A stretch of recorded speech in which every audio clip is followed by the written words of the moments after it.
Olá, minhas amigas e meus amigos, tudo bem com vocês? Eu sou Gustavo Eugênio do CGE Consultoria e Estudos Jurídicos. E hoje, pessoal, estou aqui de volta para dar continuidade a essa série de vídeos conversando sobre as normas regulamentadoras. Mas antes de mais nada, pessoal, eu peço para que vocês acionem o sino de notificações para que vocês sempre recebam esse conteúdo do direito do trabalho. Peço também que vocês dêem o like nesse vídeo e compartilhem esse vídeo para que outras pessoas também possam ter a mesma oportunidade que você está tendo e conheça de direito do trabalho e, nesse caso aqui, tem a oportunidade de conhecer um pouco mais sobre as normas regulamentadoras. E nesse vídeo de hoje, pessoal, eu não vou conversar aqui com você sobre uma norma regulamentadora, não. Vou conversar com você sobre duas normas regulamentadoras. Vou conversar sobre a norma regulamentadora número 15 e a NR número 16. Por que eu quis fazer um vídeo voltado para essas duas aqui? Porque ambas falam de insalubridade e periculosidade, assuntos intimamente ligados.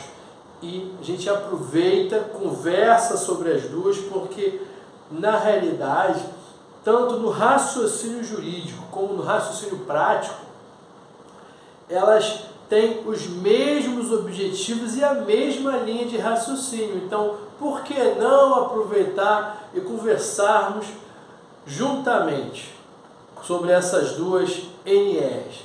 Olha só aqui, pessoal, nessa primeira aqui, vamos falar sobre a NR15, que fala de atividades e operações insalubres. Foi como eu já disse para vocês até nos outros vídeos, quando nós conversamos sobre EPI, equipamento de proteção. O que acontece? O direito do trabalho, ele fornecerá as informações referentes aos direitos dos trabalhadores e aos deveres dos empregadores. Mas isso não é suficiente. Tanto o poder judiciário como o poder executivo, ele precisa fornecer instrumentos para que o direito seja alcançado. E o poder executivo, através do Ministério do Trabalho e Emprego, ele vai fornecer essa possibilidade de aplicabilidade do direito, com base nas NRs. O Ministério do Trabalho, ele fornece essa possibilidade, criando essas normas, e a partir daí nós vamos nos utilizar delas. E veja aqui que, para eu não ficar aqui, seria interessante que você depois, com mais calma, desse uma olhada, jogasse na internet NR número 15. É gigante, são muitas informações ali, que tem todo o conteúdo, que seria interessante que você desse, ainda que em breve lida, uma olhada rápida, numa breve olhada, você dá uma olhada ali e verifica o que a NR ela fala, para você ter mais ou menos noção. Mas o que é importante saber?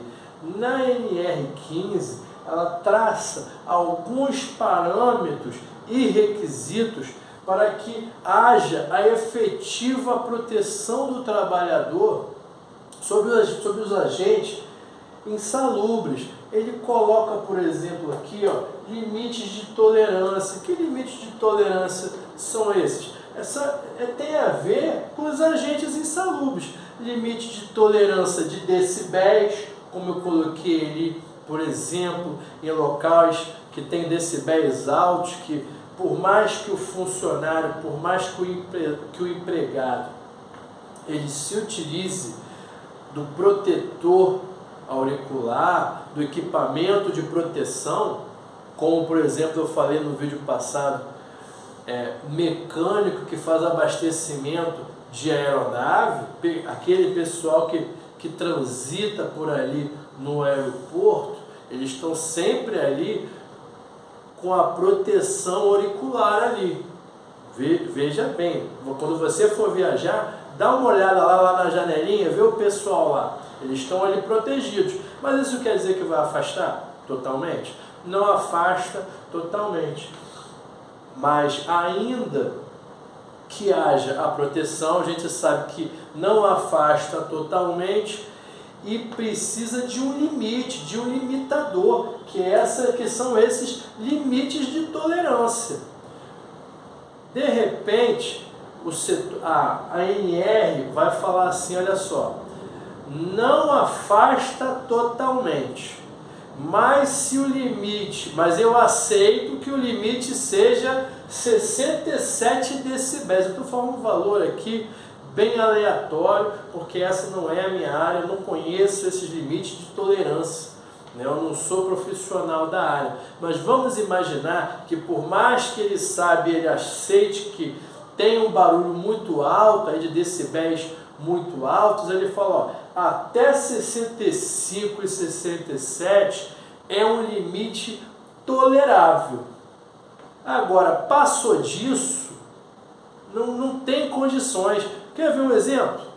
Eu espero até que não passe, está passando um jato aqui no vídeo, um pouco antes de eu gravar esse vídeo, passou um jato com um barulho absurdo. Imagina quem está ali naquele local. Então, existem certas alturas de decibéis que são insuportáveis aos ouvidos do ser humano. Então, por mais que eles sendo insuportáveis, por mais que tenha uma proteção, nem de longe isso vai ser suficiente. Imagine se um empregado está no local que o barulho e os decibéis eles ultrapassam a 100. Não há a menor condição daquele trabalhador, daquele empregador trabalhar ali.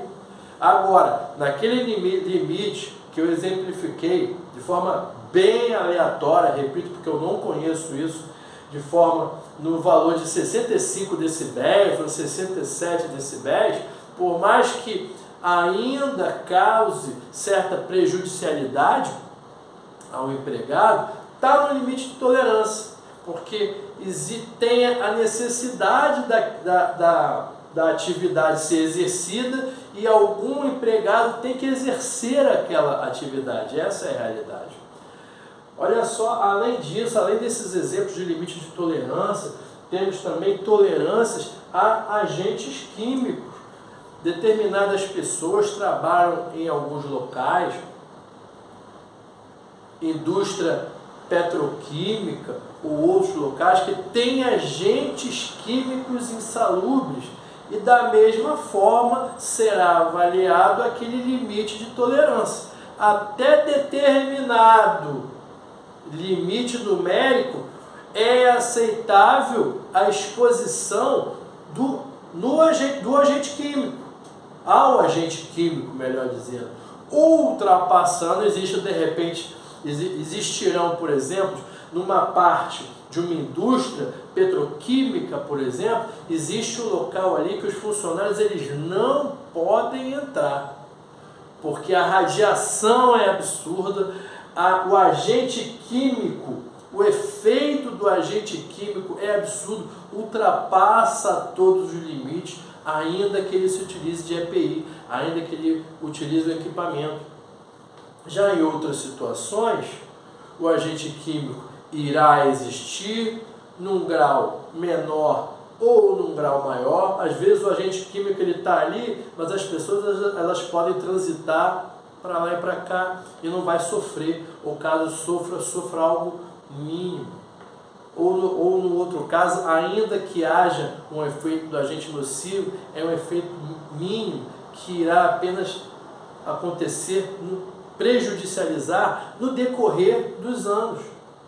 Então, existem certos limites de tolerância a esses agentes químicos, a esses agentes biológicos, como eu falei, por exemplo, o funcionário, um técnico em enfermagem que tem contato com agentes biológicos, tem uma tolerância ali, tem certas coisas que ele não pode nem chegar perto. Agora, várias outras, em virtude do trabalho que é exercido por ele, provavelmente ele vai ter que ter contato. Às vezes ele terá que ter contato, às vezes realmente não vai precisar ter o contato. Isso acontece, essa dúvida vai acontecer bastante. Você é advogada que está começando a advogar, se você for advogada do reclamante, você vai falar provavelmente que tinha contato com agente nocivo, aí de repente a advogada ou advogado do réu vai falar que não tinha contato com agente nocivo, vai falar que de repente o agente nocivo era em determinado setor e esse funcionário não atuava nesse setor. Aí você vai ter que comprovar que ele atuava naquele setor, você vai ter que de repente demonstrar que caso ele não fosse daquele setor, ele era obrigado a passar todos os dias naquele setor. Aí o outro advogado vai falar assim, ele passava todos os dias, mas de forma intermitente. Lembra dessa nomenclatura? Contato intermitente com agente nocivo? Pois é. Esse é o jogo da advocacia que você vai ter que se adequar e conhecer. Aqui, além da NR15, nós vamos aproveitar aqui e conversar sobre a NR16, atividades e operações periculosas. O raciocínio é o mesmo, é a mesma coisa. Tudo que eu falei aqui, basicamente você pode seguir a linha de raciocínio para as atividades periculosas também. Só que com certeza você sabe, a diferença de atividades insalubres e atividades periculosas. E olha só, aqui o que eu preferi fazer? Eu preferi colocar dois campos diferentes aqui. Quando você der aquela sua olhada ali na NR16, tem muita informação, fala aqui dos agentes nocivos, tem vários agentes nocivos, essa é a verdade. Na NR16, provavelmente é um dos lugares que você vai ver, é um dos documentos que você vai ver mais agentes nocivos, é bem amplo, é bem diversificado. E olha aqui alguns exemplos de agentes nocivos: calor, umidade. De repente, seu funcionário, seu empregado, ele trabalha num local muito quente, isso também é agente nocivo. Aqui, fogo inflamável, explosivo, são também agentes nocivos. Você encontra também o nome choque, na parte elétrica, então também tem essa possibilidade de agente nocivo. Mas foi como eu disse para vocês, todos nós temos que pegar a NR e dar uma lida. Já imaginou se eu for pegar a NR16 aqui, por exemplo, e ler artigo por artigo, a gente vai terminar em 2025. Essa é a verdade. Você não tem tempo para isso.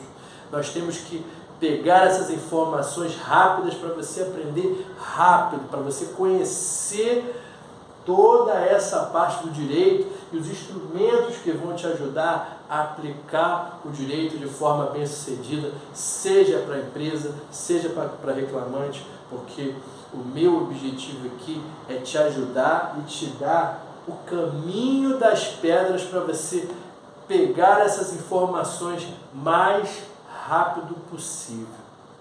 Além disso, além dos agentes nocivos, a NR16 também vai delimitar aqui as atividades segundo as quais ela está regulamentando. Eu coloquei só 4 aqui, tem muita coisa, mas eu coloquei só 4. Duas ligadas a essa parte de fogo, explosivos e inflamáveis, e outras duas bem diferentes disso, mas que são bem do dia a dia, que às vezes você olha para o lado, você convive com isso e não percebe. A primeira aqui, ó, é armazenamento, transporte de inflamáveis, sejam eles de forma líquida, sejam eles de forma gasosa. Perceba que muitas vezes terá em algum local, alguma empresa, vai ocorrer o armazenamento de algo inflamável, seja num polo petroquímico, seja numa outra localidade, vai ter um local ali de armazenamento de material inflamável.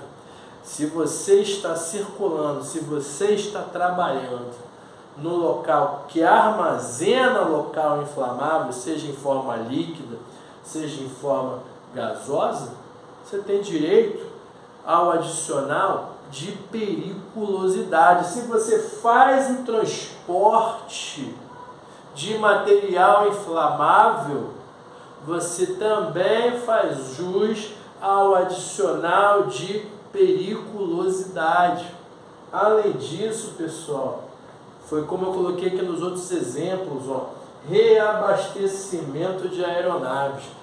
Eu gosto muito dessa parte de aeronaves, de aeroportos, que você percebe ali vários funcionários ali no pátio que tem essa possibilidade de eu dar esse exemplo para vocês. Quando você estiver lá no aeroporto, antes de você embarcar, ou quando você já estiver na janelinha do avião, na sua viagem, dá uma olhada lá, verifica aquele pessoal passando para lá e para cá, dá uma olhada que geralmente antes de levantar voo, vai ter o abastecimento ou reabastecimento da aeronave.